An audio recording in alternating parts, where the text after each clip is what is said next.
Лед растаял, воск застыл, выливая водичку. Как будто бы куда-то на пол. Какой вкусненький аромат. Очень, кстати, люблю, как застывает кристаллический воск в рваных свечах. Такой же интересный рисунок дает. Легким движением руки банка превратилась в какую-то гирлянду. Ценно ничего не бурю, но проверяю, чтобы если где-то хрупкие места, чтобы они у меня, скажем, лучше под моим пальцем, вот типа такого, провалились. Мою под водичкой, оставлю до полного высыхания. Воск полностью высох. Посмотрите, какой красивый кристаллический рисунок. Оп.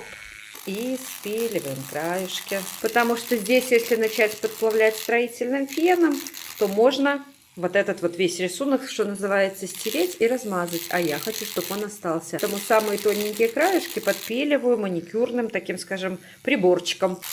Признавайтесь, удивила? Укорачиваю фитиль. Свеча простояла уже больше 2 суток, поэтому все хорошенечко высохло, воск стабилизировался, поэтому ее можно поджигать.